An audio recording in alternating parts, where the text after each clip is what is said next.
Hey folks, this is Riker, bringing you some more quick tips for Dragon Age Inquisition. If you haven't already, be sure to check out my other quick tip video.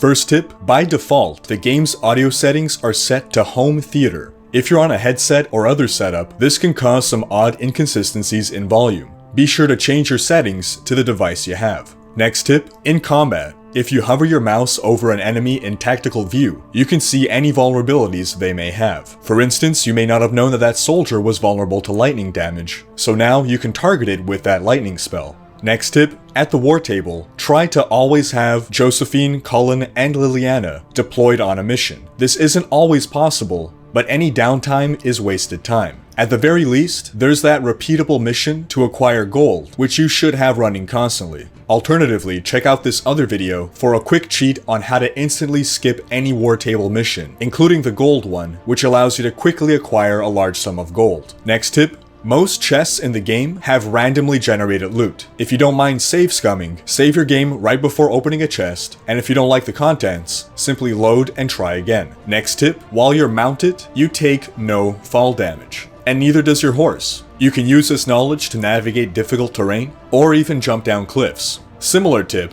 you take no fall damage while in Skyhold. You can navigate the area a lot faster by skydiving. Next tip, passive abilities from weapon-specific skill trees still confer their benefits to you, even if you're not wielding that weapon. Next tip, before you use the sell all button for valuables at vendors, be sure you've turned in research items. For instance, in Haven, you'll find Josephine in a room near the war table.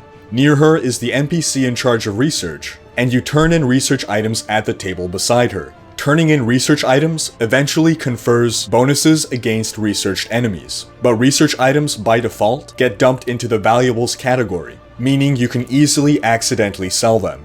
Next tip, at level 10, your companions unlock specializations. The ultimate ability in the specialization skill tree is a focused ability, and by default, companion AI will not use them.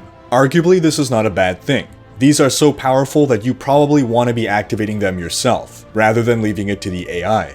So either remember to use these powers, or change the tactics so that the AI uses them itself. Next tip, at the weapon and armor modification tables at the blacksmith, you can remove upgrades from gear that you find, and add them to other gear.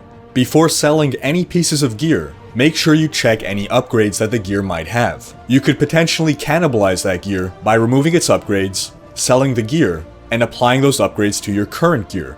The only exception to this is runes. Runes cannot be removed from gear. However, you could swap out an old rune for a new rune. It'll just destroy the old rune. A related tip, in order to upgrade a companion's gear, you must have that companion selected. On to our last tip for today, the Mage specialization Night Enchanter is OP. That is all.